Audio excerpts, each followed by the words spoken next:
Alright, ladies and gentlemen, boys and girls, children of all ages, welcome back to the Clockwork Nexus. It's been forever, but we're back.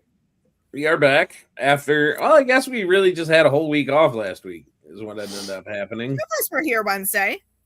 Were we? Oh, yeah, well, you and I were. But our streams kind of hit a little low point because we got bit by the whole scheduling bug, but that's okay. I we say are we back need to this do week. You will notice we are short a Talon who is off doing Talon-y things. But the rest of us are here to play some D&D. And we are here to get right into the story with the 4 people we have here. Now, I really wish I could give the session recap to absolutely anybody else, but as one of the other Nexus execs have told me that I am absolutely just not allowed to do that, I have Not to yours. keep it with Danielle on pain of death, is what she told me, on pain of death. I heard her say it. Right. See, there we go. Yep. So, Danielle, what happened last time? Considering you were featured heavily, you should have a pretty good recap. Yeah, you gave my character a fucking panic attack. I might have done that. With a vision of Theron, who is supposed to be very dead, running into battle against a bunch of like cyborg things, leading a bunch of people who we don't know who they are. But anyways, yeah, he's like leading an army somewhere. Is it in the afterlife? Is it like in the real world? We don't know. And then Luna, stop it. You're not getting a dip. We'll see how long it lasts until she sneaks them. But you made me lose my spot, Luna. Oh yeah, she went outside, continued to have more panic attacks because the moon was like blood red, the same way that like the rain had blood onto her finger, and she's like, no. Theron measured the diameter of camp in No, Thavier did. Theron didn't. Thavier did. Name starting with T. Thavier measured the camp and how many Thaviers it took to walk around it. And like led with like cups of tea, like friggin' luring a dog. Hi, Cheshire. And then left me a bowl of tea, which I will drink at some point. The giant bowl of tea. And then I kind of wandered off into the forest and spoke with Theron, and Thavier saw a glowing giant moonbeam, like a freaking spotlight in the woods, and some of the others, and they all got there just in time to see me have a makeout session with a ghost. So that was fun. That's pretty accurate. The foot did come up, guys. We had the foot did come up. The foot did come up. And then as he went to leave, I saw like 3 giant gashes down Theron's face, and I middle named him, and he got the fuck out of there. He did. Nope, right the fuck out of there. Yeah, he did. I gotta go. Bye. You dropped him the middle name text, and he definitely left it on red. He was just like, "Nah, I ain't gonna do that." Oh, if he's showing up again, you know it's the first thing she's gonna mention. Next time she sees him, just instant, just. All right, and to explain away Xavier what we are gonna say, because he's not here to stop me. He is definitely gonna double over, kind of like, for those of you BG3 aficionados, looking a lot like Gale when you come back to camp the first time that he asks you to start eating your magic shit. Arcane Hanger! Does that mean he has a bomb in his chest? Huh? Does he have an arcane bomb in his chest? I don't know. We'll see how much I want to rip off BG3. No, he's not going to have a nuke in his chest. Now, whether I start making him eat magic shit or not, we'll find out. But anyway, so let's start off. They're in the clearing because all you guys got out to go see Kina with her little makeout session. And you see the guy disappear. The light kind of fades, and you guys are now just standing under the light of the 4 moons. They're all almost full right now, so it's pretty well lit. Kind of in that dim moonlight type way. But Sorsha, you see your husband doubled over in pain, not able to formulate any words. What is Sorsha going to do with that? If Sorsha is with us. She is going to obviously be very worried and ask the rest of the party if they have any advice on how to take him with them. I think we need to get back to the tent. Does this happen a lot?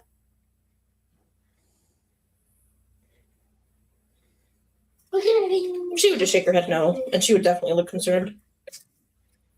Okay.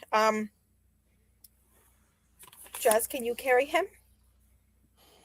Of course. And I hoist him up and toss him over my shoulder. All How right. many months of that good berry tea has he had? Sorceress didn't really hear that. She's just gonna hold his hand and try to keep up with Draz because I'm not sure what his walking speed is. Now I'm picturing Sorsha on like these little teeny tiny legs, just trying to keep up with. Exactly. Because she's Can pretty you get short. drunk on so tea? Is that a thing? Some of it, maybe. The stride of a 8-foot tall minotaur compared to like a 5'4" Genasi would be kind of funny. She's just 5 foot. Oh, just she's a 5 foot. shorty. That is even better. So okay, this is being made into a clip. And So Draz is just at this casual pace, and Sorch is just like definitely at like the higher end of a jog.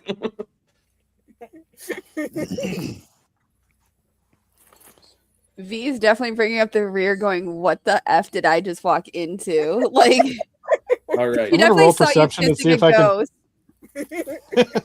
And then I'm simultaneously gonna roll- in the back, the guy's getting sick. She's like, "What the? Why?" I'm rolling perception to see if Draz realizes that Sorsha is running after him, and I rolled an 8. So, right on moving. Nope. up. All When we right. get to the tent So- and just kind of like look around, and where is everybody? So you guys get back to the tent. What is Kina's solution at this point? Put him on a bed, and medical examination. Sure. Can I give her the help action? Absolutely. Well, hold on. I got a +5 in medicine. Is there anyone better?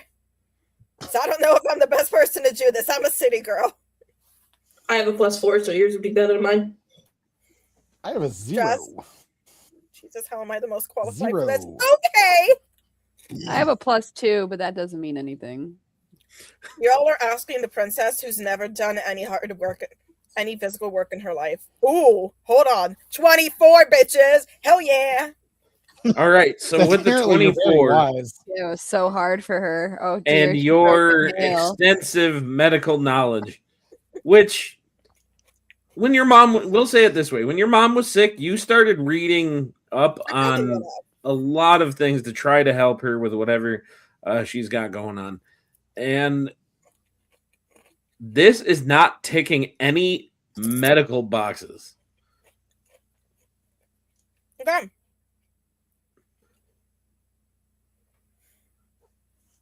So what? Like, he I gonna mean, do? it's presenting kind of like a really like he is like clutching his stomach, like he's got like the worst stomach bug ever.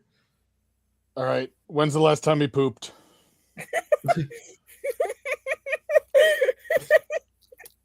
Fun fact: in game, none of you ever have. I'm just kidding. We are not. Actually, Ube has. We watched Viva La Dirt League. Anybody who's watched Viva La Dirt League knows why we don't do that. Oh, actually, we have. Andy did. Yeah. Yeah, let's He took not fire roleplay damage. that. Anyway.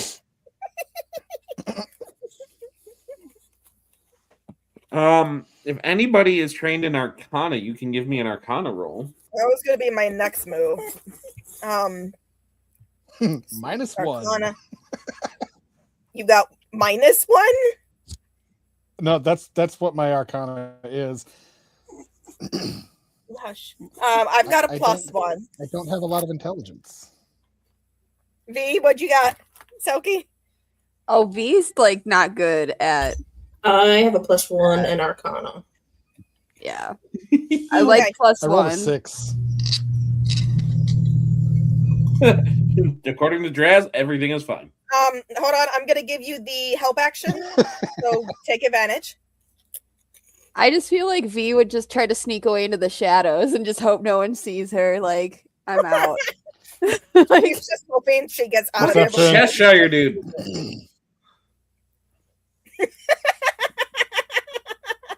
I fucking Cheshire is nailed it. That's what the long rest is for. Squatting over a hole, doom scrolling the spell book.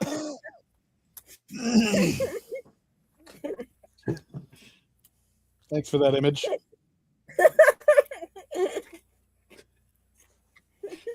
All right.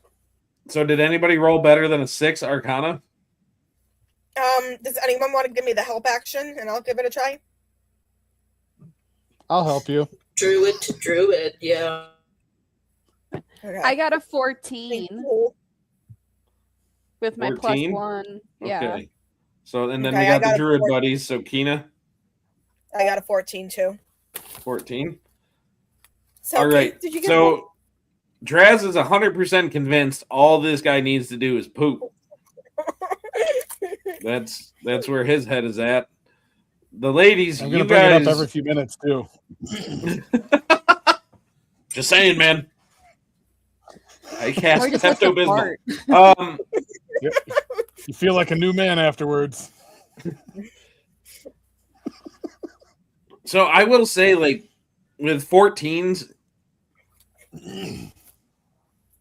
specifically what this is beyond you. You don't think it is life-threatening at this point, despite the fact that, you know, he is very clearly uncomfortable, but it is definitely arcane in nature, and you do kind of get the feeling that, yeah, just, you know, sleeping it off was probably a good first step. But you guys do also need to get going as the sun is starting to, like, just crest over the far hills just a little bit, changing that, changing the kind of navy blue of the sky to that kind of like lighter kind of azurish color. That's what I'm going to go with. I'm going to decide that that's accurate. I don't know. It's starting to look like that.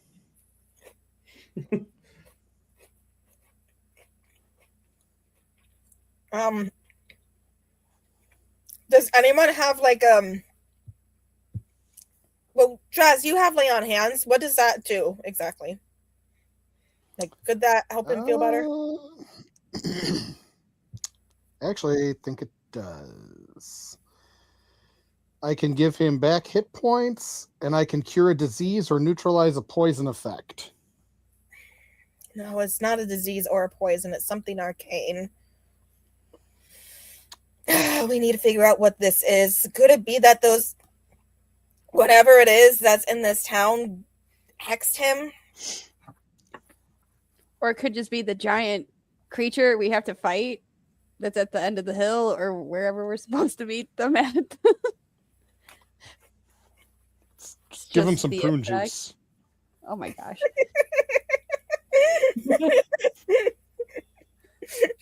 It's a look warrior's of drink. dagger eyes that you would get for mentioning pooping again, sort of just so over it, like she's like dead, glaring at you at this point. Can we say, for the sake of Thevir, that he and Swarsha have sort of like a noble, fancy bed bag thing? I don't know if there's actually one that exists, but So there is, but they're not exactly handed out to just anybody. Chief, I let you have how many healing potions in your tent? But Kina, you do recall you guys do have this bag. Yeah, we can toss them in there next to. And to get things going, you remember that Bandry. you shoved Bandry in there like a while ago. see, Yeah. but I meant like, could we have our own bag? Because Thevir is very spoiled and persnickety and particular, so I feel like he would want to have his own bag with his own fancy nonsense. You know, it sends you to your own like pocket dimension where you are alone in the bag. But we don't check it regularly, so Bandry might be like a mummified corpse at this point. No, she's just very, very high. I'm sure the whole thing is. We're gonna open the back, and we're gonna get secondhand high. All right, That you could be know good what? for Thevir. Dude, fucking Cheshire's on fire today, dude.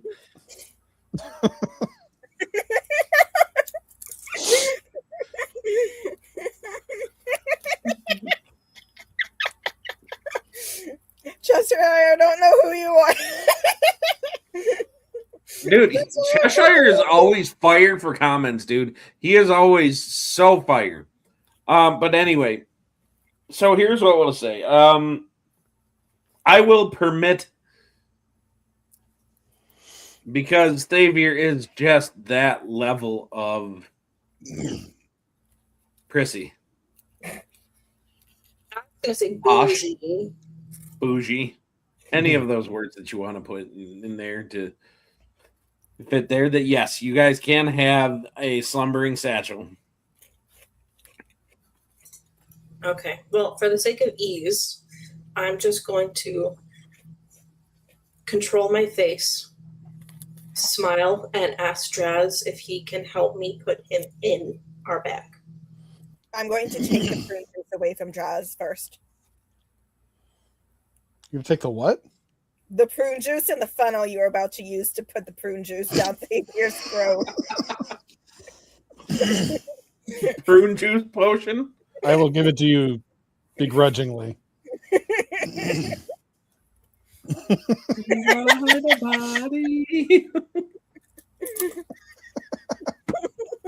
And before we do put him in the bag, can I take the torch thingy, just in case we need it? Well, I think all of you guys are in it right now. Yeah, I think so. Oh, okay. I wasn't sure if that was something he had on him or not. Couldn't No, remember. you like to make basically the, whether you called it the Harry Potter tent or the TARDIS tent, whatever you guys want to call it, that is the camper's respite. So that torch thing is currently sitting like right in the middle of the tent. Ah, okay. Gotcha. Yeah. Can I take his thermos? Because like there is a little water creature in there, and I don't want him to just be stuck in there. I am gonna say that thermos of the water weird is gonna stay with him because that is his BB. Yeah, but what if he doesn't want to stay in the bag? He'll be fine. Can I just open the thermos and ask him if he wants to stay with baby or if he wants to come out? Be with somebody else. Mm-hmm. It would be like somebody coming and trying to take Luna from you. You wouldn't want that to happen. Even if Luna would 100% go. Yeah, she might. Yeah. I think my bigger concern is his actual familiar. Because is that a summon thing, or is he just always there? Well, the familiar is something that doesn't The familiar is not actively alive.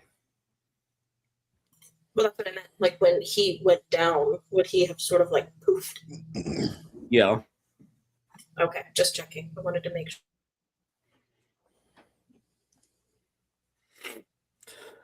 All right. So you get in there. Kina, are you in the moment and realizing that you do have somebody you haven't checked on in the bag in a hot minute?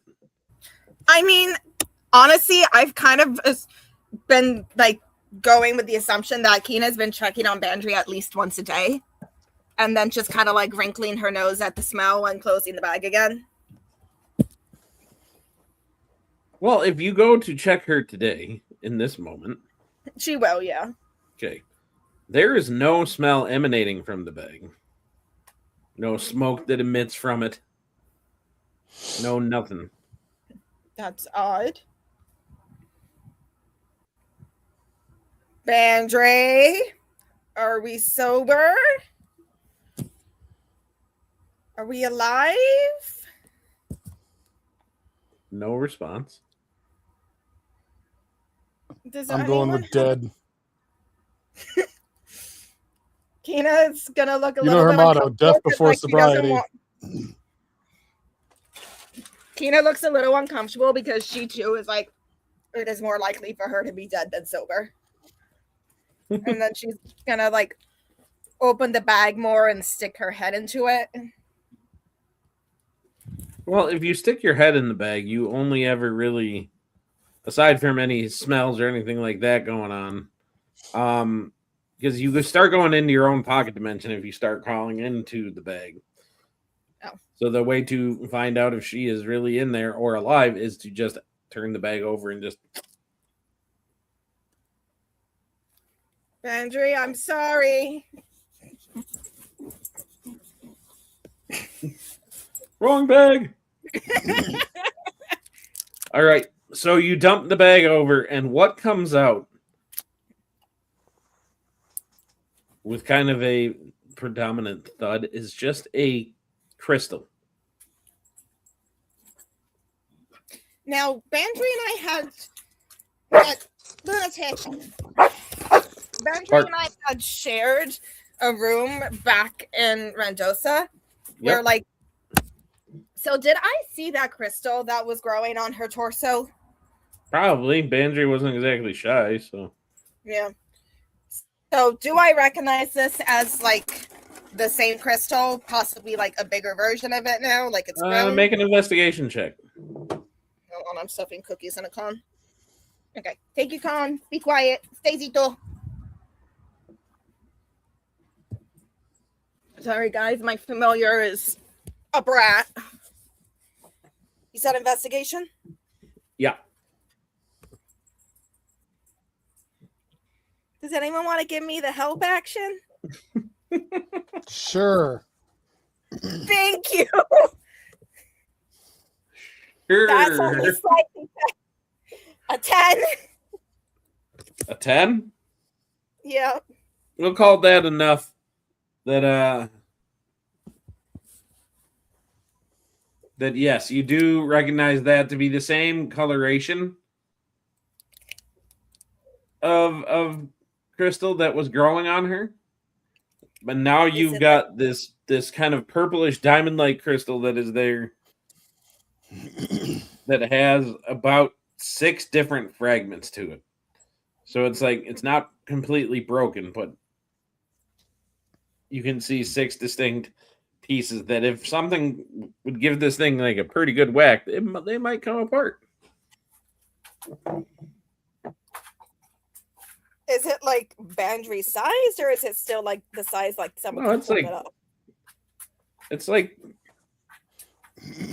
probably about like a 2 foot by 2 foot by 2 foot diamond. So big ass diamond. Okay.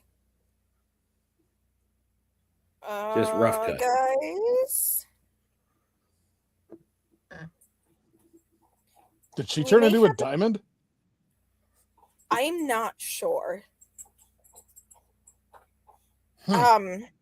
So back in Randosa, the reason why out of everyone in my party, I chose her to come with me. We were supposed to keep an eye on each other, and oh wow, I messed that up.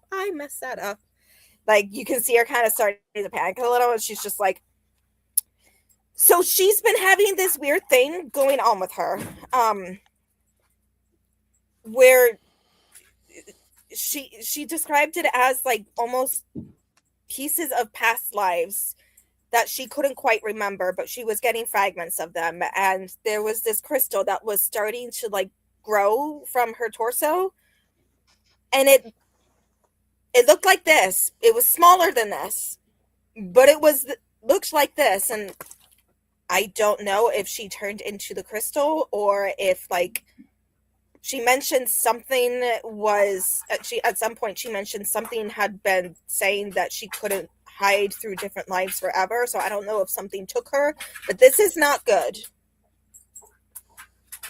How do we fix this? Bandry, can you hear me?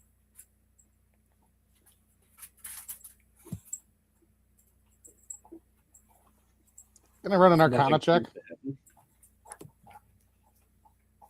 13. Can I give him the help action? What is he doing? Arcana check. I'm giving you the help action. What does that actually do? Gives you advantage. I don't remember. Gives It you just advantage. gives you advantage. I wasn't sure if it gave me like a... That's a 4. Going with the 13.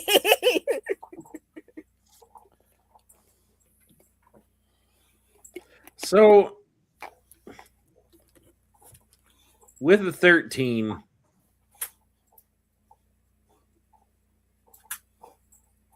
I'll say, just to get things moving, what kind of stirs your mind with that is you do recall in the order that there were some people that went through traumatic enough experiences that it became legitimately too much for one person to contain. And it started actually fracturing their very soul. And that it presents itself in much this type of way, but generally not complete personification in crystal form. But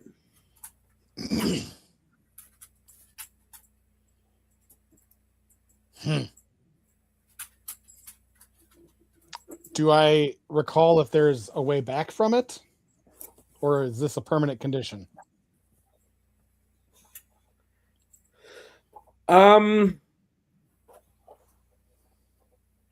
The people that you know that you saw with this condition, they went up to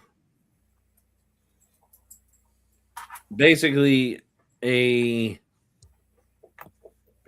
not clear on what it is, whether it's a temple or a monastery or what it is, but it is a place up on just what is known just as the High Mountain, which is the highest mountain in the mountain range just beyond Randosa.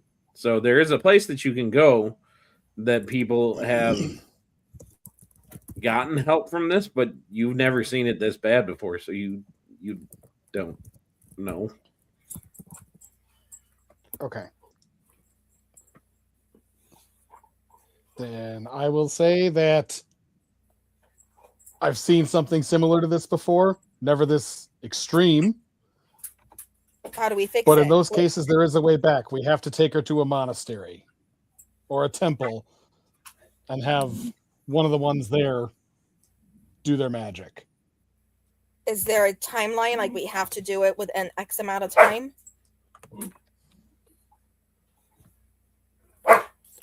I don't remember. Whenever it's happened, it's always been after a battle, so we've always been close enough to get it done. So I would say, to be safe, once we get to our destination in the city, we should see if there's a place we can take her. Okay. Until then, try and use her as an arcane focus. Absolutely not. I think she would want you to. She'd probably want me to do meth off her crystals, but we're not doing that. Wow.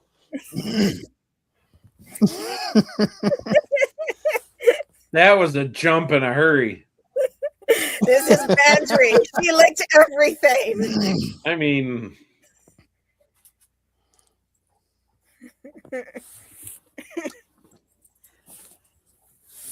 It's a good thing she never saw the little flame familiar.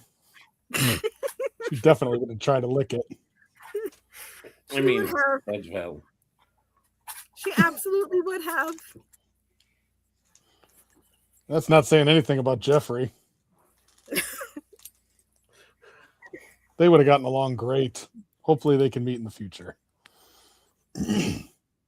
Honestly, I think she may have just chucked Jeffrey out the window. She wasn't a. She's not a. We are not referring to her in the past tense. We are referring to her in the present tense because we will get her back. But yes, Bandry is not a patient person. I love her. Do you think she'd She's be able like- to understand him without using speak with animals? No, I don't think so. I don't think she. I don't. Well, maybe. Not how her I don't know. emotions work? She was very. She went into some weird headspaces after she had enough dragon grass. So who knows? Like, she was trying to convince me at one point that I didn't need to use speak with animals in order to actually speak with animals. I just needed enough dragon grass. She tried. This was when we were still sailing over from where we came from Osana. And she tried to persuade me by talking with dolphins, and it didn't go well for her, I must say.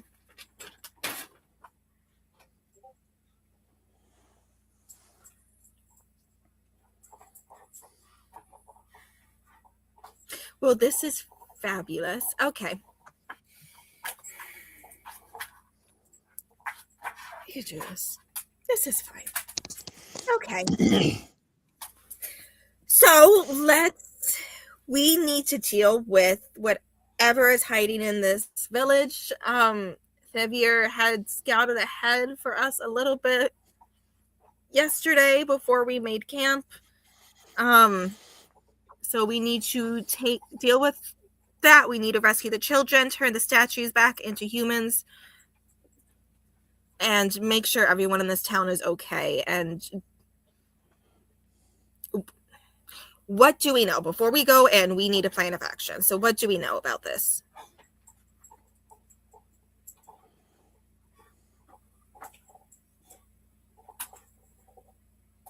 I'm just here to kill stuff. And you do it very well.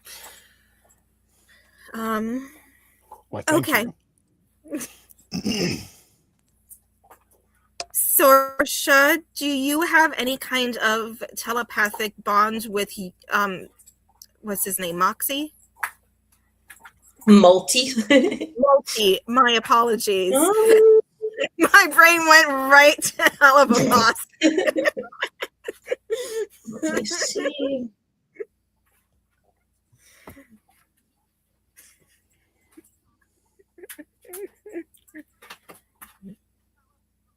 I don't think so. Okay. So in that case, the best course of action, I think, would be for one, if not the both of us, to wild shape and go into the cave, see if we can scout ahead and get a clearer picture. And we stay together so that if something goes wrong, we have each other's backs. And you can, like, run and tell the others if things go sideways. And then once we know what's in the cave, we know how to approach this. What do you guys think? Sounds like a plan.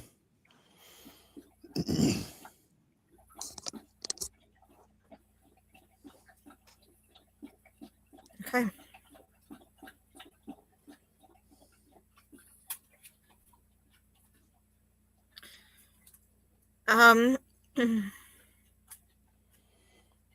Kina's gonna just very carefully take the Bandry crystal and slide it back into the bag of napping. And then just hold that out for either V or Draz to take and be like, please keep her safe. V will take I it. got it. No, Oh, grabbed it. no. There you go. Thanks. That made me happy.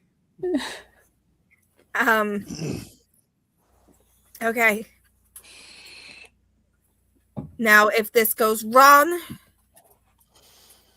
we should have a retreat plan. So, what is the retreat plan besides run for our lives?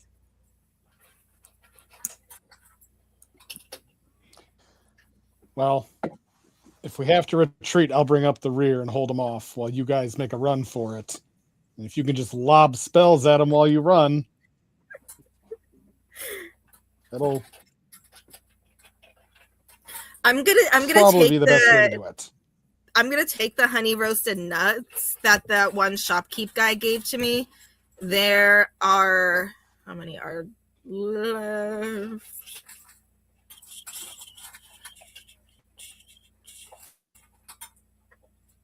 Chief, did you take the nuts out of? Oh shit! Nope, I have not handled my nuts. My bad.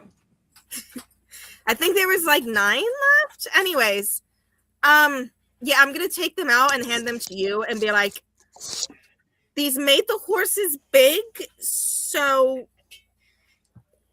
presumably they would do the same thing to you. Hey. I All think right. they'll be better in your hands. I mean, well, I do turn into a bear a lot. Can I keep a few of those? Of course. Thank you. I'm just saying, Cheshire. There's a spot. Just saying. All right.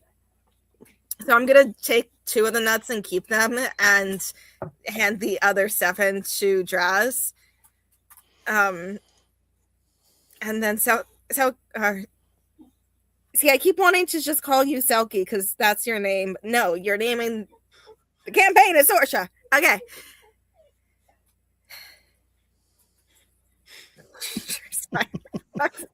Just saying. All right. Sorsha, are you ready? She would just sort of nod. Okay. I guess I'll wild shape into something, into a very teeny tiny spider. This way I have a crawl speed so I can go up on walls if I need to. I can do all the things.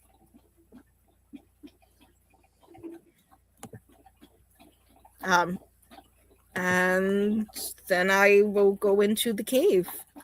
All right. Miss Selkie, just so you knows, because you weren't here for session 0, because you guys came in after the fact, but being a druid,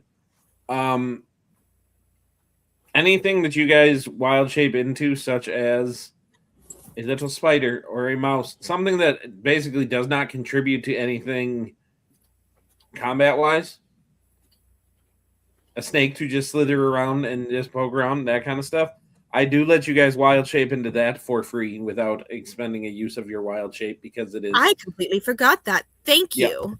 Mm-hmm. Okay, well that's because to me, that doesn't... My rationale behind it is it doesn't take a whole lot of your druidic energy to channel yourself into such a small creature. Is a cat small enough? Sure. Okay. And Sorsha turns into a little black cat. No. Please don't eat me. I'm just a little spider. All right, so you guys are heading into the cave. Into the cave. We're going down. We're yelling timber. Wow. Sure. Sure.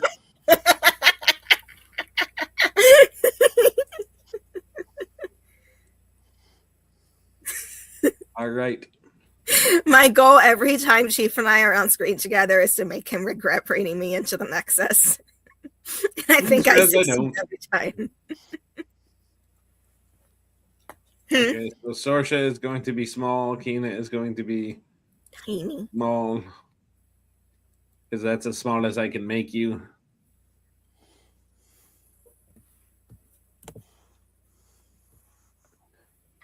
All right, so I've dropped you guys on a map. Whether or not Jason's catches up or not is up for debate. Okay. I am going to go. Does everybody else see the map? Yes. Yep. That is definitely not what you should be seeing, sir. There it goes. Calm yourself, I'm gonna- Iago. Did you just call him Viago? Iago. Did you ever seen Oh, Aladdin? Iago. Not in years. Oh, yours comes across so like grainy. I swear, everybody watching at home, the map looks significantly nicer than that. I mean, to be fair, I'm on a Chromebook. I mean, that's valid. Probably Yeah, not Your the okay. best shit person to straight, be sharing Jason. it. Come but- on. Guys, help us make money so that we can get decent tech. Screw you, Chief. Screw you, Chief. I'm proud of what I have. I would All like right. to go very high up on the wall as a little spider so that, because like no one ever looks up. And like in a cave, no one questions the spider and just kind of creep along the top of the All right. wall. Give me a. I'll call it an insight check as you're crawling around. Well, can I offer a second idea? Please do, because that was a 15. I didn't like What that. if we sort of put on this literal performance of a cat chasing the spider? Yeah, but that would bring attention to us. Yes, but I feel like it would be a good enough trick that maybe we'd get away with it.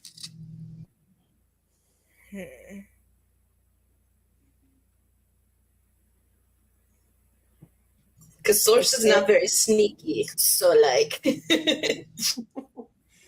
It may work, especially if they have enchantments on the cave that pain if anyone enters. Okay, yeah, well, let's try that.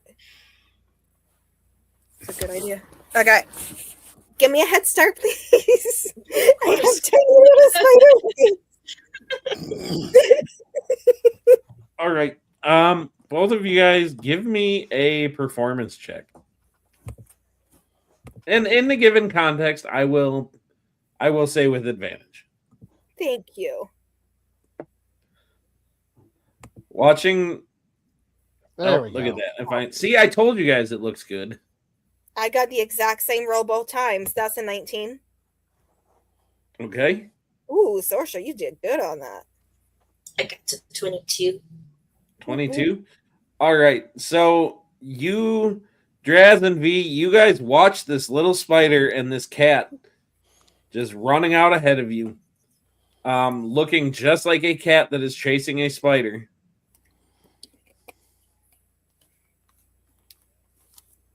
I hate it when they do that. So creepy. Real talk, I hate it when cats catch one and then bring it back to you. Like, look what I got. Get the fuck out of here with that shit. I saw a thing online once where a cat brought somebody a mouse and opened its mouth, and this mouse just fell out and then scurried away. Yeah, that happened to me growing up. Instead of a mouse, it was a fucking chipmunk. Because we let our cat walk around outside. Raccoons and lizards. Point is, cats bring interesting gifts. You know, every once in a while, I wonder what it would be like to have a cat, and then I hear these stories. I'm like, nope, I'm good with the dog. Yep. My cat caught and ate a rabbit once. I have pictures. I have pictures. Let's not share those right now. Anyway, so yeah, you guys can move your tokens about the map. Check out what you will check out. There's a giant cat chasing me. Okay, just so you know, Kina, Yes. that drop that you guys are looking at, like as you look over there, you guys are approximately 60 feet up right there. I mean, I just kind of moved it blindly. Ooh, there's something right here. I was just kind of moving the token, and Yep. even still, I have a climb. I can climb. Well, you just kind of made it look like you yeeted yourself off the edge of a cliff. Which, I mean, if you want to do that, have at it. Stuff just happens. No, thank you. Okay, so Sarsha is making her way over there. Okay. Sarsha's I'm say chasing you, so you guys are making me shoot and run around all over here. Hey, we found a dead end, guys. You did, but you also do see that there is a sarcophagus in the room that you guys walked in on, along with a big pile of bones. Did I screw up here? I did screw up here. What? My bad. Draz, stop going in. The point was for us to go ahead and then bring the info back to you. I got bored. You're just going to see a little tiny spider start to charge right at you. My fault. I wasn't watching him. Sorry. You guys are seeing a door go up in real time because I did forget one. My bad. Why is me the baby? Why is the rogue the babysitter? And to be fair, if I'm sharing my screen, people can't see what I can't see. So I'm trying to get. That's valid, but I do have a solution for that. Oh. Cam the camera mouse. Cam the camera mouse. I can bring in Cam the camera mouse, maybe. Well, I'm just going to move back over here by V. No, I can't because we don't have Cam the camera mouse in this one. Oh. Oh, no. Am I small enough as a spider to fit underneath door cracks? If you find a door, then maybe. Yes, there is one right here that I accidentally just opened. Also, weird markings on the ground here. Can I do Arcana checks to see if I know what these are for? I just want to know if it's supposed to be like blood. Hold on, give me a second. You guys have me doing multiple things here. Okay, that's a 10. I don't think I know what these are for. Okay. Then I can come here. Then we go. He goes into familiars. Then I drop him here.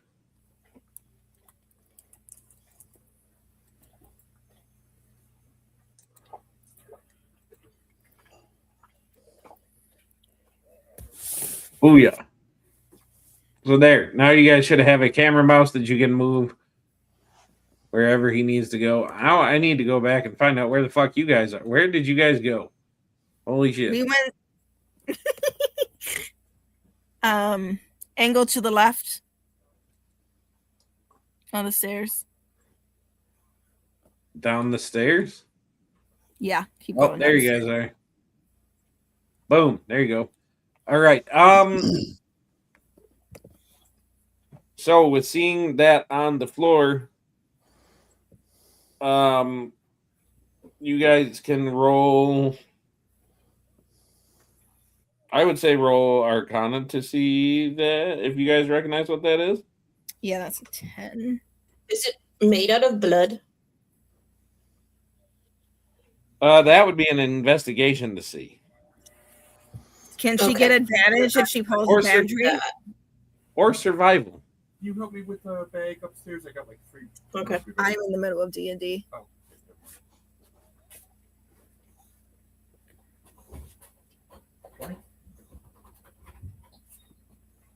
You locked it on purpose? I got an 18 on survival.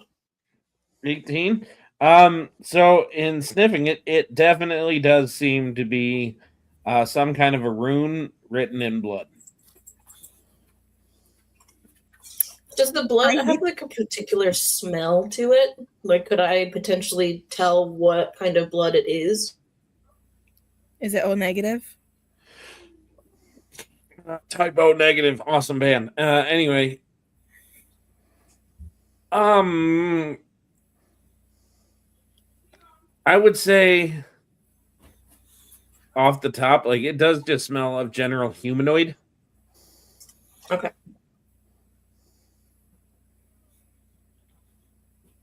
Like not any particular humanoid because it's kind of. I would have guessed that Sorsha doesn't exactly go around sniffing blood, does she? Well, no, but I feel like I would imagine that she's met a lot of people in the temple, so I feel like if she was helping out with healing things or something like that, she would be able to sort of maybe sense some sort of smells. You know what? from I will different give you races. a nature check here, but the DC is going to be pretty high, but not Can I- out of your. What is your?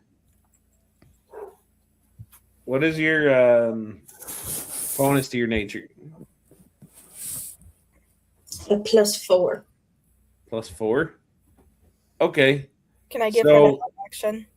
the DC is pretty high, not impossible. Hold on a minute. Can she also get things easier if she pulls a boundary and licks it? I'm sorry. You're going to pull a bandry and lick blood? I think she should. You never know till you I'm try. pretty sure her husband would not appreciate that. Full blown Gale moment. You licked it. So I'm not going to do that, but you are more than welcome to. Do spiders have tongues? No, actively do not.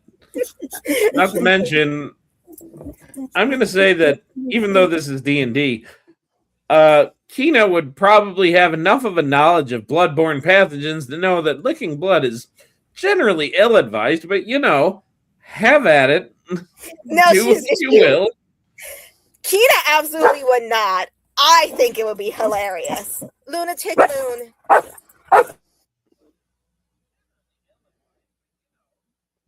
So as Kina is sitting here considering licking blood, her conscience starts barking at her, saying, "No, that's a terrible idea. Maybe don't do that." Yeah, my conscience is actually barking at me to absolutely do that because Luna would. Wouldn't you? Yes. But anyway,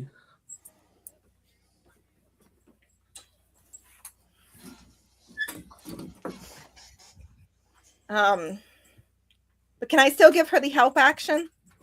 Just without licking the blood? yeah, go for it. Yay!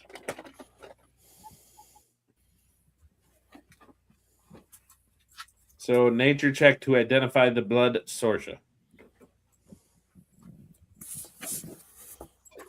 That is another 19. A 19. Well, I would say with a 19, you rule out goblinoid because those are still technically fall under humanoid. You rule out Goliath or Tortle,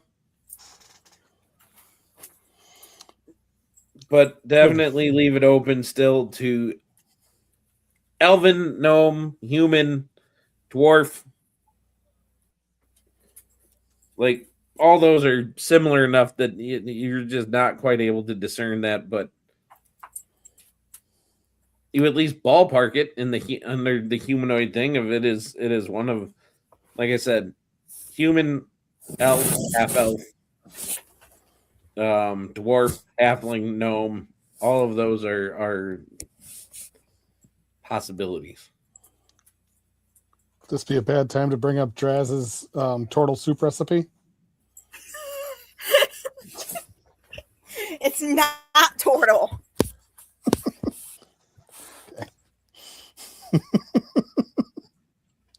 But that doesn't mean there's not a turtle in here somewhere. So, can I go under this door?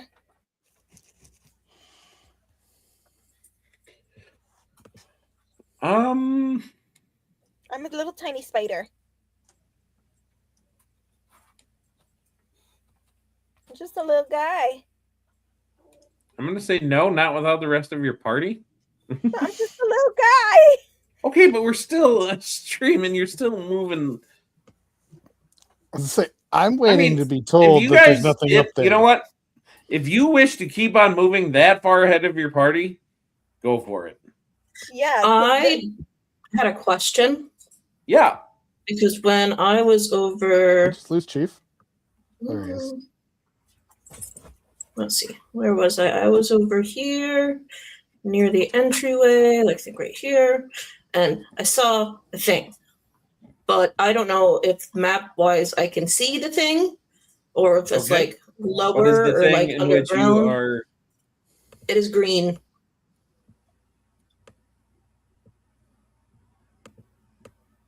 What are you looking at? It's green. Ah. But I saw that a little bit, but I didn't know if like I could actually see that or if it was like underneath, like hidden away or something. Because you said we were talking about something like over here. I ping it. Yeah. Yeah. That's a good thing to ask if you see.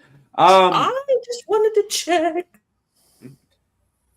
So here's the way I will say it. As you guys are down back where you guys were, I will move you back over here. Give me a perception check real quick. Just them or all of us? Just them that are further down. Okay. 16. 16? With the 16, I will say that every so often, short answer, no, you don't see it. I got a 20. But every so often, you guys feel just these kind of slow melodic footsteps that are heavy and very obviously something big.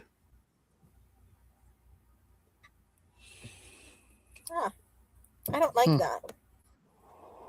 I mean, well, I feel like after hearing that a couple of times, Sorsha would like, you know, in the Avatar movie when the like Displacer Beast cat thing kind of like puts her head down for an Atiri to get on top of. Yeah. That's what she would do to Kina to gesture that she would like to go back because she doesn't like big steps. Because this is spooky. So she wants to go get the rest of the party before they go any further. I found the kids. I think I found someone.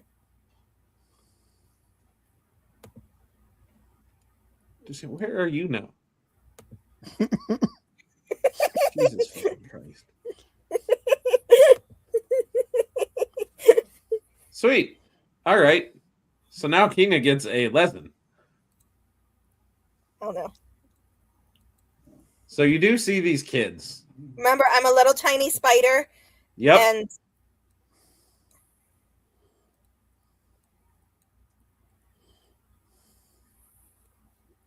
you sure are a little tiny spider. And then I'm high up on the wall where they can't see me. Oh, but these things can crawl on the wall and they can feel little tiny spider things as you start to notice that there are these big things that basically look like big ass mealworms. That are now crawling towards you. What would you like to do in this moment? Are the little red-headed icons of those kids? They seem to be kids of various ages that are just sitting there playing with, little makeshift toys and whatnot. Are the little mealworm thing like how big are these mealworm things? They are approximately 4.5 feet. Okay. So big. Are any of them going for the kids? Nope. They are crawling All for along me. the walls. They seem to like Spider.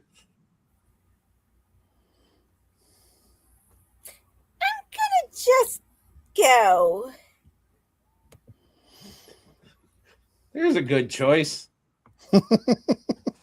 So I will let you crawl back under the door. Thank you. And I will allow you to book it back to Sorsha in her cat form. Hi, Did- Sorsha. Can we did- understand each other right now since we're both No! animals? You're a spider and she is a cat. The best thing I will let you understand that she is doing is when she sees you scurrying back, her doing the little thing where like she gets down like that, like offering for you to like hitch a ride. Can I do like a little spider dance and like try to like kind of nod back toward the door and then do like crawling motions? Oh, please let them play charades. Sorsha, do you want to play charades with me? So Computer Sorsha I have no sees- idea. she has no idea. Thank you. It's not a no. No, like I didn't hear you guys. Like it froze. Oh, Like, I thought I had Oh, no okay. idea. I'm trying to torture Chief. that is our it goal. ain't torture. It's definitely a thing. I'm doing a spider dance. I'm playing charades with you. Do you try to understand the spider dance, or do you just get over it and like pick her up cat style and take her back to the? Probably just tilt her head a little bit back and forth. Like, Can girl, what the hell are you doing? And then again, like sort of like bend down a little bit so that Kina can remain dignified and climb on top of her head.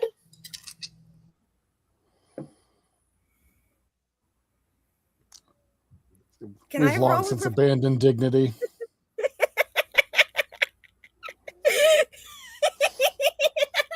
Okay, here's the thing. I will allow you to roll performance, but I'm going to tell you this is not going to work unless you get a nat 20.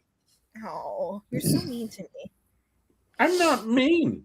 I think that this is fair when you're talking about a fucking spider trying to communicate to a cat. Okay, I got an 18, which went to a 23 with my modifier. You suck. I said you could go for it, and I very clearly said this is what you need to hit. So you're mean to me. All right. So we will say with that, you get on Sorsha, you guys go back to the party. But what happens after that, we're going to pick up after 5 minutes because we're going to go ahead and take our bio break. So give us just 5 minutes, and we will be right back to find out what the hell is going to happen and where this story is going to go from here. So yeah, give us 5 minutes, and we'll be right back with you. Let Thevir know about the bio break.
Oh shit! Hi, welcome back. Okay. That was good timing. Okay, sorry. Went down the wrong pipe there. All right, so we're back. In the first half of the session, we found out that Thavier either really needs to poop or is carrying a arcane bomb in his chest. One of those two things might happen.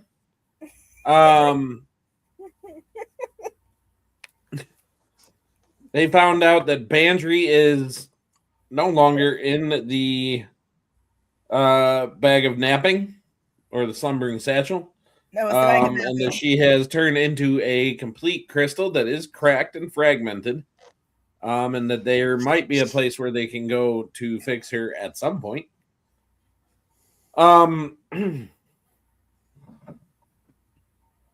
then they settled on putting Thavier in Sorsha's bag of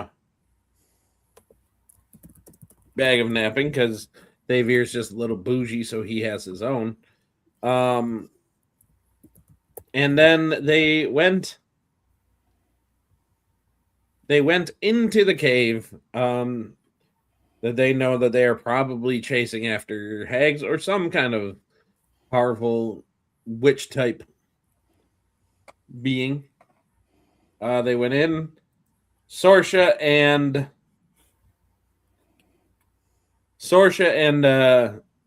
Kina decided to go kind of cat and mouse, but cat and spider instead, and played the cat chasing after the spider, and the spider went and got a little too ambitious and started getting a little too far away from the party, and then found out that sometimes actions have consequences.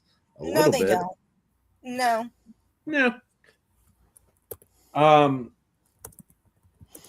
But after failing to do an interpretive dance as a spider, because apparently I am mean for incurring Yes. results of die rolls, Very nice. they do go back to the party. Where do you guys come out of your perspective wild shapes? I would like to wild shape back, and immediately goes, guys, there's giant worms. Like, define giant, because worms are normally pretty small. Are they like a couple feet long, or are they going to eat us? They're as big as Sorsha when she's not a cat. Oh. Gross. Great. LV, I think you're up. What do you mean I'm up? Go and assassinate him or something. Kina, roll a quick a retroactive perception roll. Okay.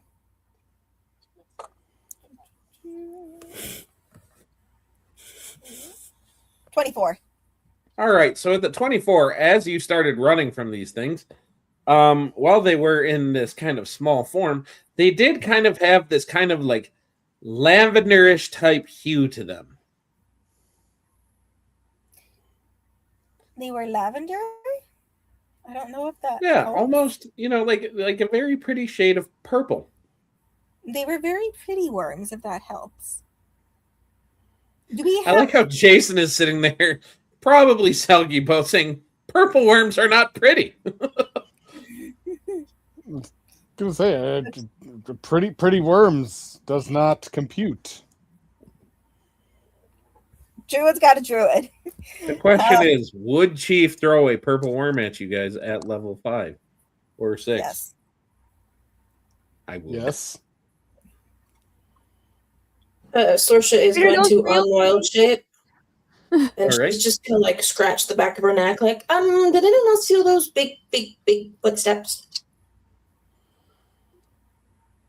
Yes. We've been up here in the hall the whole time. You guys are supposed. We didn't see anything. You're supposed to tell us what's there. Perception to see if I got the foot or felt the footsteps. In her defense, she's asking if you guys felt it because she doesn't know where it's coming from. You guys would not have felt the footsteps this far up. I didn't did feel a thing. those, and I didn't like them.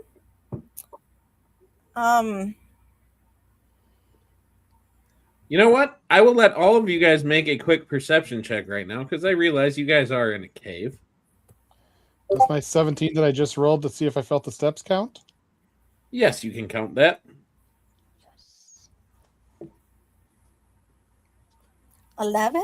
But earlier, when like we first rolled it, when Selkie rolled it, because I rolled a perception too, that I got a dirty 20. So can I go with that instead? Say what? So I got an 11 just now, but earlier when Selkie had rolled that perception, because you'd said roll perception, and I just rolled it because you didn't No, specify. you're not going to retroactively use that roll. But I rolled it when you said roll perception for that, and like it was for that. Yes, so you felt the steps when you were down there. I'm asking you to make a different perception roll for something now. Oh. So you got a what? 11. 11. All right, so Jazz with a 17, you with an 11. V, what did you get?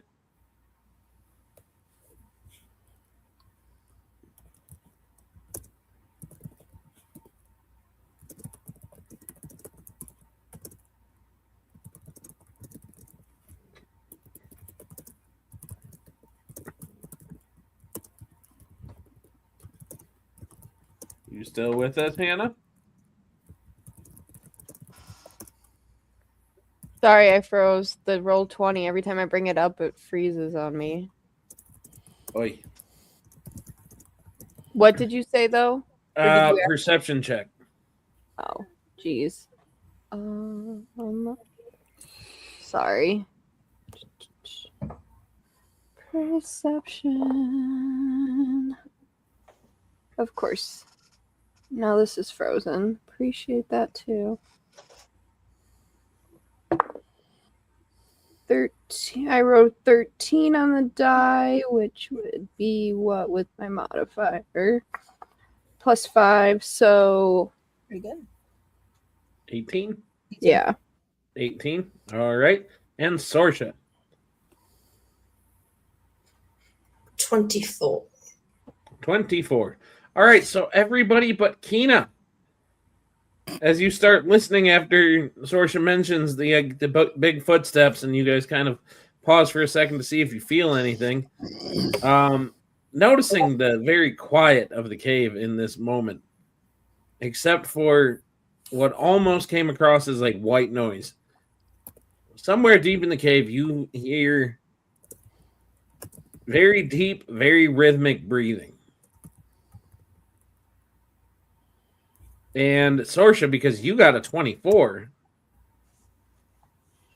you hear two sources of this very deep, very rhythmic breathing that just seems to be echoing through the cave a bit.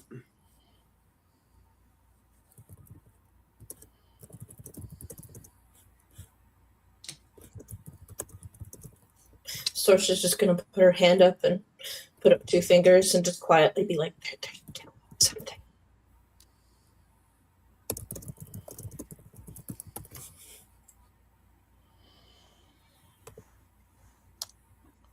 What do you hear?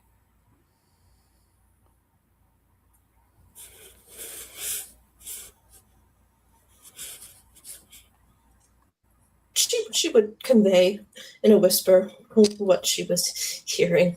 You guys come here. Okay. I don't like that.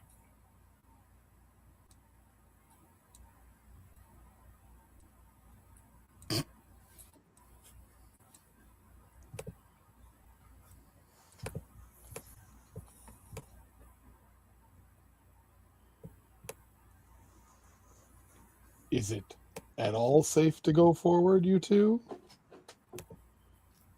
I mean, a little ways, yeah. I found a room where there were 3 kids, and that's where the giant worms were. The problem is if we move the kids before we deal with whatever these, like the main threat, from what we saw in the village, it seemed the kids were probably under some kind of spell. I don't think we should go for the kids yet. I think we need to deal with the main threat. And they I were also think that there's runes made out of blood that maybe you guys could investigate for us a little bit better.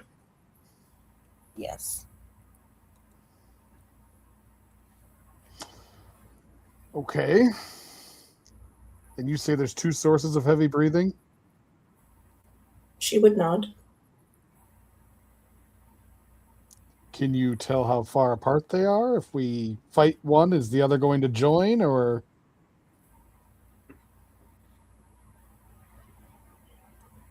What say you, Chief? I would say even with a 24 in this big ass echoey cave, you were able to discern 2 distinct patterns, but guessing exactly where they are or where they came from that's kind of up in the air. Do you think we could lure them outside the cave and set a trap?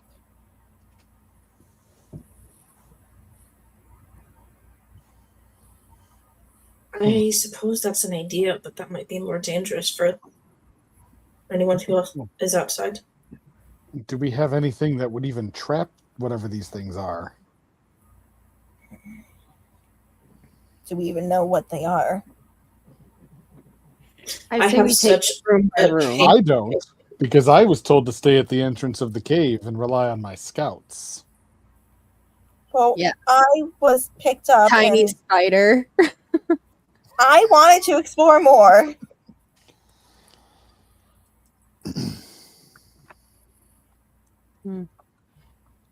I say we That take it was- room by room. That probably would be a good idea. Agreed. Okay.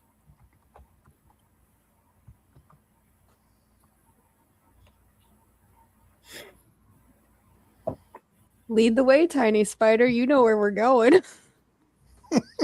Well, I explored down the stairs and to the left, which leads to the kids. There's also a sarcophagus in a different room, and there's a dead end down the hallway that we found. But I haven't found the source of the breathing yet, which, I mean, That is the primary concern. yes. I mean, theoretically, what are the chances of us getting the kids out safely and moving them somewhere where mind control stuff can't touch them and keeping them there? 0 chance because it's the whole town. Like that means we would have to at least travel outside of some. That'd take a while. Like it would take like 40 minutes for each child. We would have to like escort out. If that's how it works. Could the druids potentially turn into something that could carry the kids out all at once? I don't know that Sorcha would, but Kina might be able to. Yeah, I could turn into like a horse or something, or I mean, they're kids. If I turn into a puppy, they might just follow. Yeah, but a horse would be conscious? faster than a puppy.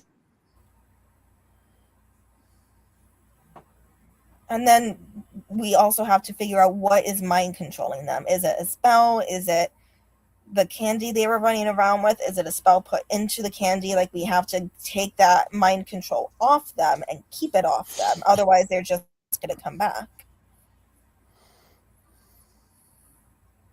We can't hear you, Chief. There we go. I will allow just one more retroactive roll. Give me another perception check retroactively for the children's. 23. 23. All right, so the children's that you saw while they were sitting here playing happily, they were all male children. And you did notice that their skin was going kind of very sallow, very pale. And their eyes were kind of starting to turn this yellowish hue. And I will say with a 24 and your knowledge enough, especially given what Xavier was saying that he felt like these things were, um, you would recognize that that would mean that these male children in particular have been turned into hag spawn. Do I know what hag spawn are? Between you and Sorsha, I will let you guys do some nature checks, however you guys want to do that. Whether you guys both make them or somebody gives somebody advantage, up to you guys. Selkie, I'm guessing you did like a proper druid and took proficiency in nature. Yes. So can I give you the help action and you roll? And if you have guidance, you give that to yourself. Yes, I do actually have guidance. So I will Okay, do that so to you're a myself. druid that didn't take proficiency with nature and didn't take guidance? Yeah. Bruh. I mean, in her defense, I rarely give druids guidance, but I thought it might be useful this time. I thought about doing guidance for her, and then I was like, she probably didn't need it much before. You do know that druids are like clerics in the fact that you know all your spells and you can switch them out and prepare different ones every day, right? I don't think you can switch out the cantrips, though. Oh shit, you're right. Cantrips you can only change at level 4. 4, 8. So every 4 levels, I think. Yeah. You So better get us to level I'll 8 change it then. around next time I can. But anywho. Alright. So Sorsha, what'd you get? An 18. An 18. So as Kina is presumably describing what she saw and talking about hag spawn, you know that hag spawn have to reach maturity before they fully become hag spawn, and before that, they can be saved. But in order to do that, you have to actively take out the one that is trying to change them. Draz is just going to raise his hand and ask, are they going to attack us? Are we going to have to kill these things? Would I know that?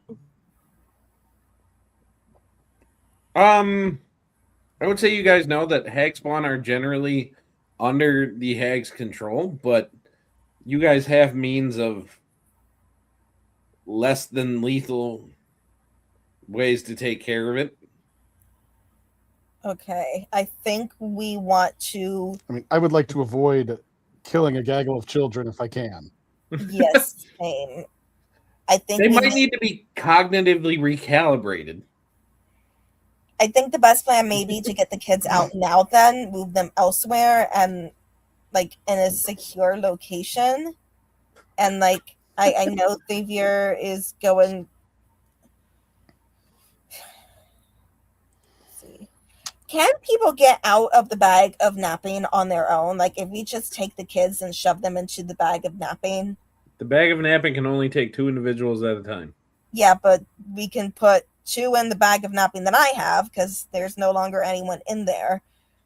Since Bandry is no longer Bandry but a crystal. And then we can put the other one in with Xavier. So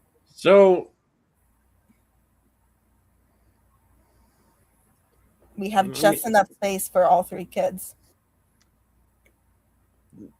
And then we have to figure out what to do with any other kids that we come across, but at least we can relocate these ones safely and then come back for others. If they see us and they are under the hag's control, are they going to alert the hag? Are we going to be in a fight the instant they see us? Yes. That's a possibility. Yes. Does So V do we know about want hags to bonk or them? since she's like a Fae descendant, so would she know of hags or kind of know of what we're dealing with? You know what? I will give you a chance to make a nature or survival check. Up to you. All right. Whichever one is better for you. She's doing that. I'm gonna say survival. Okay. Can we go back to the cute puppy idea? Because if they see a threat, yes, they would alert the hag. But if they see a cute puppy that they want to pet, we could get them to just chase me out of the cave and elsewhere. 17 I rolled. 17? All right. So with a 17, you know that hags and their spawn do have a innate connection. Mm-hmm. So if you start to try to take them, their particular hag would 100% be aware. And also, because you hear Kina kind of talking about saying, "Hey, let me be a puppy," um, because they're hags and their spawn, uh, that they would probably be more likely to eat whatever you guys showed up as than pet it. All right. So I guess I'll turn to her and I'll be like, yeah, if you want to be a puppy, you might as well be their lunch. Ah. I mean, So that could never work too, mind. though. If they're chasing her to eat her, they're at least going where we want them. What we just want to do is take out the hag and then the hive mind stops. Yes, but in the meantime, we need to make sure the kids don't join the fight. Do we have a means of locking the door? So we have to So that they knock a can't few get children out. We just don't have to kill them. Yeah, but I'm what sorry. about area effect spells? If something accidentally hits them. Just gotta I knock. mean, they got in the way. I don't know. Like, V, we've discussed this. Can't just kill people because they get in the way. She would speak up and let you guys know that she did have spells that could block the children away. But she would make it very clear that if she used her concentration on things like that, you guys would be doing the brunt of the fighting. I think it may be worth it if we can avoid children entering into the line of fire. What spell is it? yeah, but the thing is, like, if the hag wouldn't risk the kids, because if they're her spawn, they create new hags. So if they get hurt, essentially the next hag generation is ended. So the kids aren't going to be in a fight because they're going to Not essentially. necessarily. You think if she's the hag going to risk all those hags? Yes, if she thinks she's about to go down, she'll throw them in and sacrifice them because she can always escape and make more hags. These things are horrifying. I don't know. Is that how hags work? I thought if they wouldn't risk their spawn. Are you assigning maternal feelings to hags?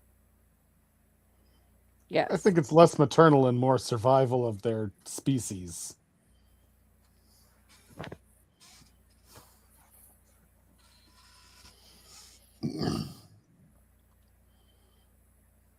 Here's the thing, though: if the hag dies, they stop evolving into further hags, so she has to stay alive. And if the only way for her to stay alive is to sacrifice the children, she would justify it as, well, she can just make more hags down the line. I don't know much about hags. I don't know You if grew up in a castle. Did you even read a book? Like, yes. like I'm saying, like you had all this knowledge at your fingertips, and you don't even know what nature is. Can you identify a piece of grass from a weed? Yep. Like, I'm just curious. There's V going for the jugular. Basic. I know basic things, and Okay, well, this ain't basic. no, we don't have all the things back in Osana that you have here. You guys can have this cat fight another time. So can we figure out a plan of action? Because this is not going to get any better with you two bickering like this. And she looks annoyed. All right. What is the spell that you have that would keep the children out of it? Fairy fire. Fireball.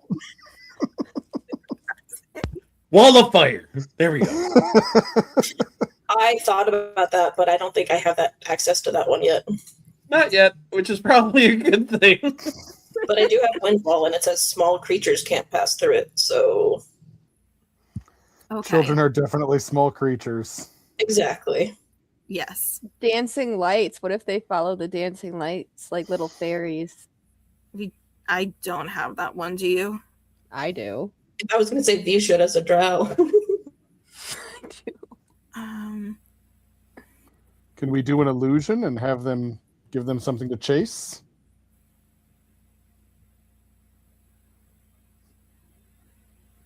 Unfortunately, have all of my disguise spells are self? combat spells.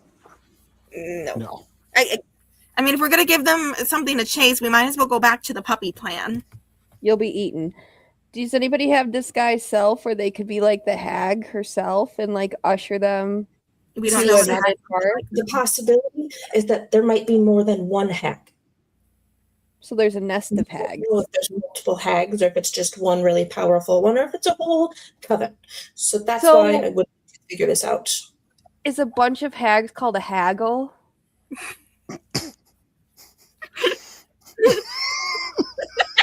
I don't think so. I want it to be now. I'm just asking. That's above table. Like,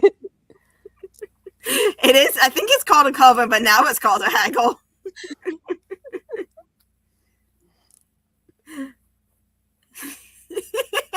We broke Chief.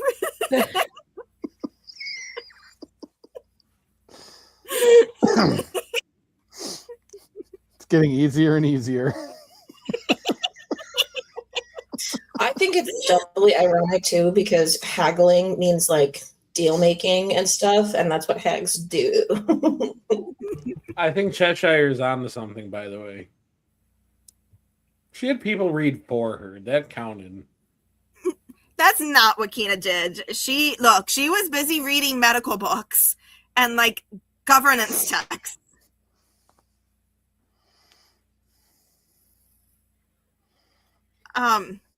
Also, the person who was gonna teach her nature shit died. Okay.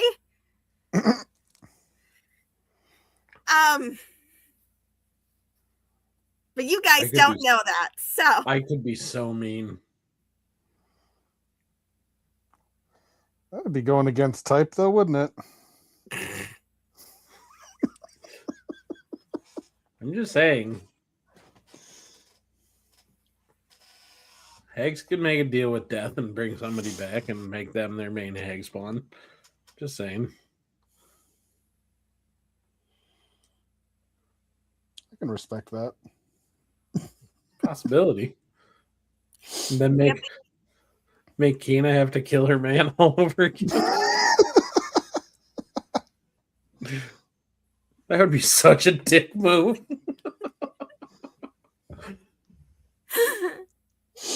But anyway. how would they have even gotten access to him? He's like burnt to a crisp on an island. Well, that's half his body is. The other half is in a fucking dragon turtle stomach. They got to do mysterious things, Danielle. Mysterious, awful things. I'm agnostic.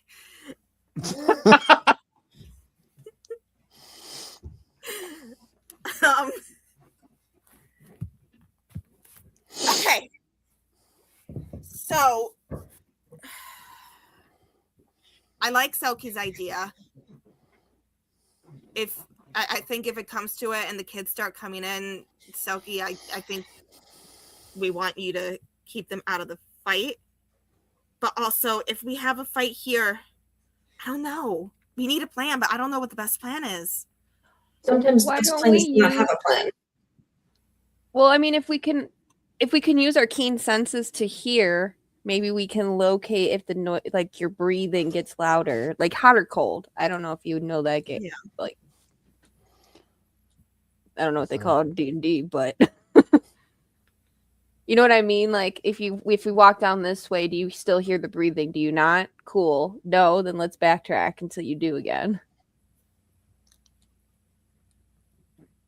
Then we maybe Just don't so you- have to risk the kids. I mean, I don't know. We might be just then heading straight into the Lion's Den.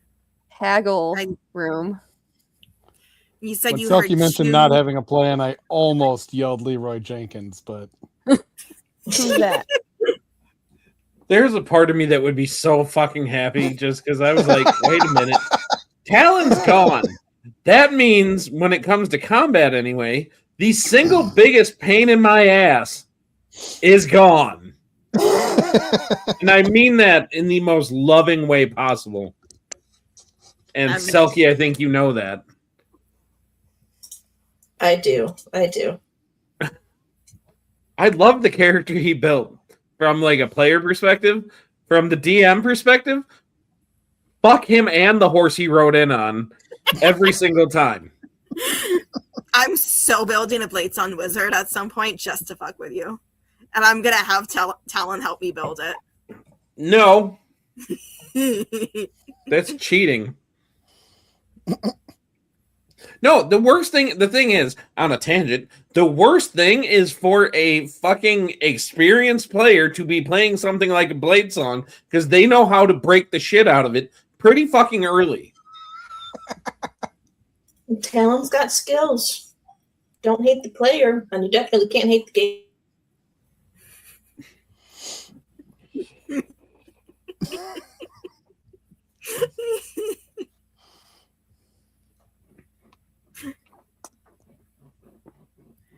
Okay, we need to decide what we're doing first. Are we going for one of the sources of the breathing to take out the hive mind, or are we going to try and relocate children? Let's decide that first.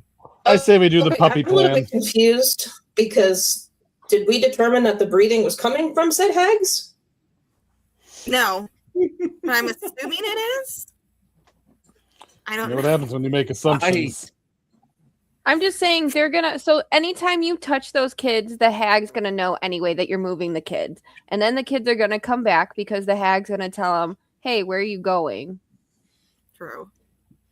All right, so you think we should go straight to the hags? It's kind of what we have to do, but we don't know where they're at, or if the breathing is possibly even them, or something else. Well, let's find out then. And she's gonna just like flip the hood of her cloak up.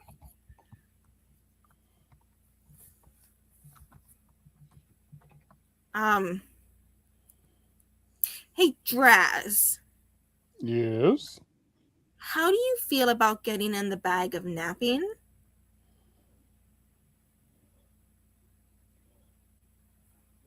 I can't hear you.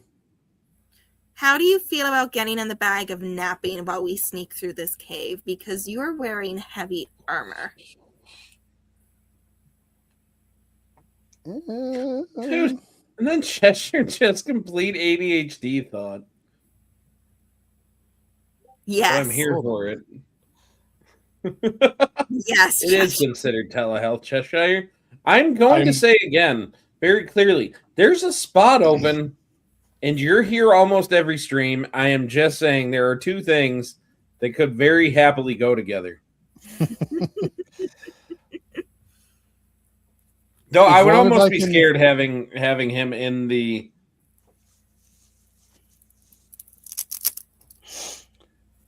I would be willing to get. Okay, I don't speak fluent Cheshire. Is this a positive reaction? Yes. Okay. Also, I have an idea. Instead of putting Draz in the bag, yes, I could cast Globe of Twilight, and we could sort of sneakish through via that way. I like it. Just as a game point, I do not have disadvantage on stealth checks because I have it's elven armor. Oh, nice. Okay. Well, then fuck the bag of napping. I hear what that's is what Globe it of can be Twilight? You shroud the area surrounding you in a sphere of night sky dotted with miniature stars. The twilight conceals your allies, but clearly illuminates your enemies. The area affected by this spell is lightly obscured by magical shadow, within which small constellations softly twinkle. Aside from these stars, only light produced by a spell of third level or higher can properly illuminate any area inside of the sphere. Non-magical light does not function inside the sphere, and all other forms of magical radiance can only produce dim light in a 5-foot space. Cast this spell, you can designate any number of creatures you can see to be concealed by the supernatural shadows. We have advantage on dexterity stealth checks when we're inside the sphere. Because the area of the spell is lightly obscured, creatures within the spell's have disadvantage on perception checks. All other creatures in the area are dazzled by the light of the miniature stars, causing them to have disadvantage on all perception checks inside the sphere. When such a creature enters the spell's area for the first time or it starts its turn there, it must make a wisdom saving throw or be blinded until the end of its turn. Oh, this is a very good spell. This is a very good spell. I like it. So, did I hear anything about... So, it obscures you line of sight wise, right?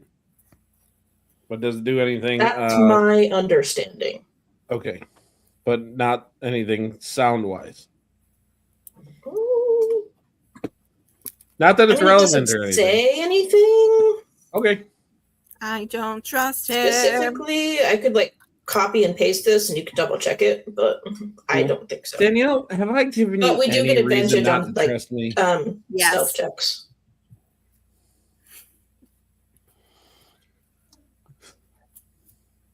Just the never-ending I'm just sadism, saying. Chief. Huh? Just the never-ending sadism. Sadism is such a strong word.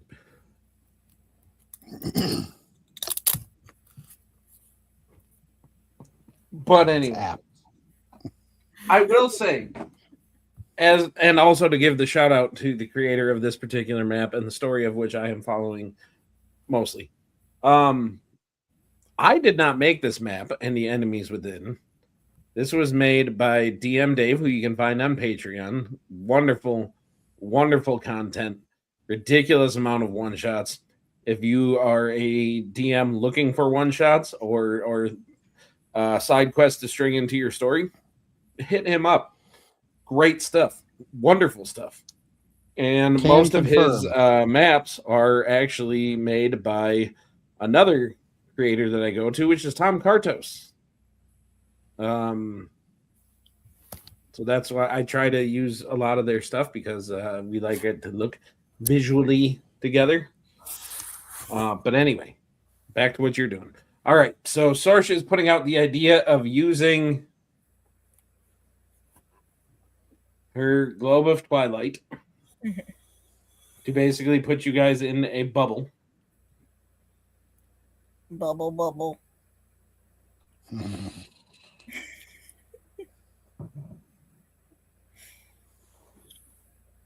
What would you guys like to do? I mean, I have magical darkness. That means we can see through it, right? And nobody else can?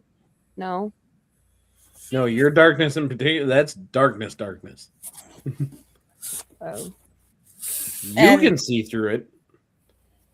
I think you specifically can see through it. Yeah. But the rest of your party, because we have had this happen before, the rest of your party is essentially blinded. Okay. Never mind. Might want to wait until we're somewhere else. Honestly, for rogues, not a bad idea. As long as your party knows it's coming. Right. Sorry, everybody else is going to be blind, and I'm going to be good.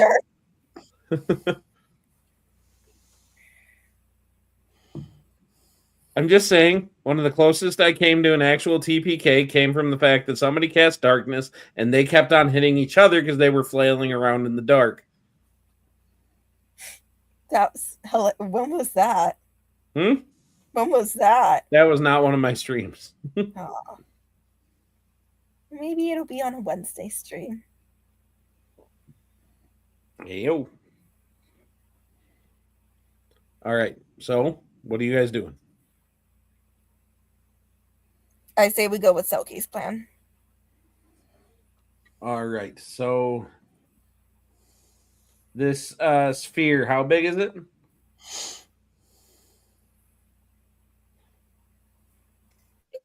really say. It just says what I sent you. It just says designate any number of creatures you can see to be concealed in the shadows while in the sphere. So I'm assuming it would sort of change depending on who's involved in the sphere. Let me take a look at your. Because I sent it to you, but like I said, I'm not. I've it's never so seen bright. this spell, but I thought it would come in handy. I mean, absolutely.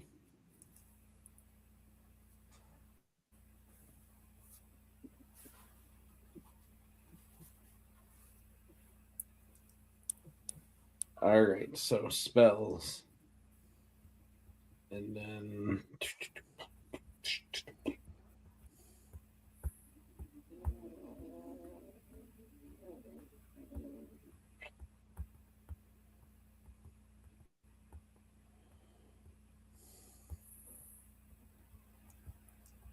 it is a 15-foot diameter sphere.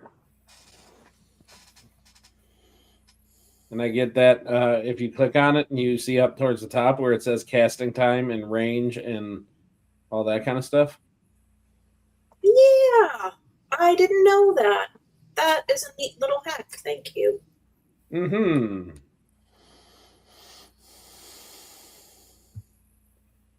So just to put that into perspective, we'll make it. Do you want it blue or purple? Purple. Purple? Got you. Ciao.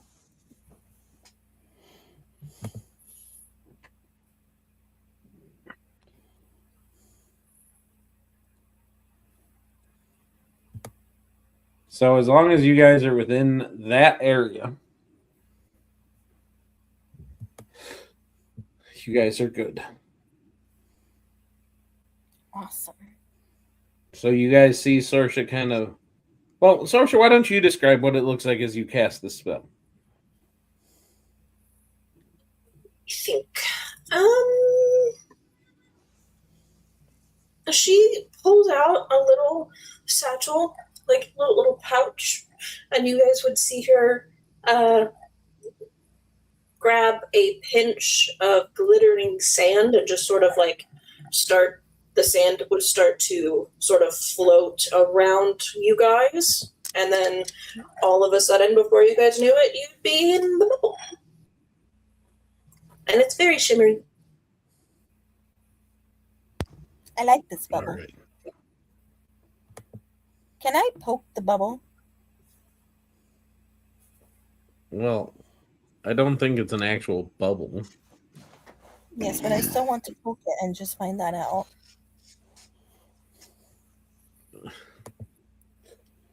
Sure. Kina has this moment where she's like reaching for the stars and just. Kina didn't get to do impulsive things as a kid, so now that she's not like being told like you have to do exactly this time, like she finally gets to do impulsive things sometimes, like poke baby more bubbles. Why am I getting nervous that Danielle is going to start like channeling Bandry energy for the rest of the campaign?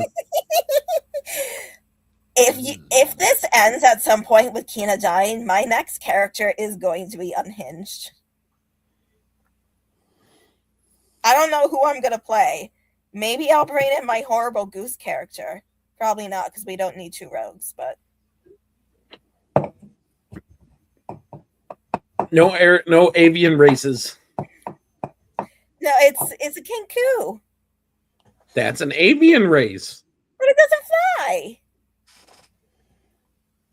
Above table question. Yeah. Do we know the type of hag it is? No mention, right? I don't think There so. is no mention. You guys have not seen any hag in their hag form to try to identify it. Okay. But if we see any glowing mushrooms, we smash them. Why? PG-3. Oh, don't you worry about that, pet. Okay. I really need to finish that game. I still have not done it. I don't We- remember this. Yeah, in Act 3, We you had move to forward. I want to do some more scouting with the whole party. Cheshire, hit me up in Discord. I feel like you need to be in this party. I don't know who Cheshire is, but like, yes. He definitely brings yes energy. That's all I'm gonna say. Which you guys are going to get to see a bit of on Friday because Chief and I are playing twin siblings, and one of us is a problem child. We're not going to tell you who. Pretty sure it's going to be hard to tell.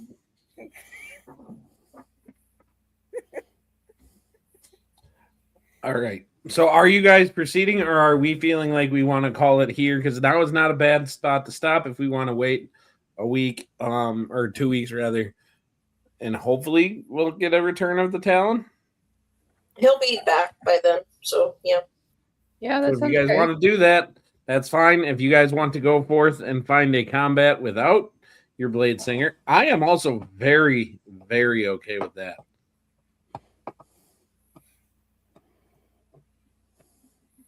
I say we can wait. But up to everybody else. Is he going to just come running in at the start of next session, clutching a bottle of prune juice? That's going to be a conversation between me and Talon.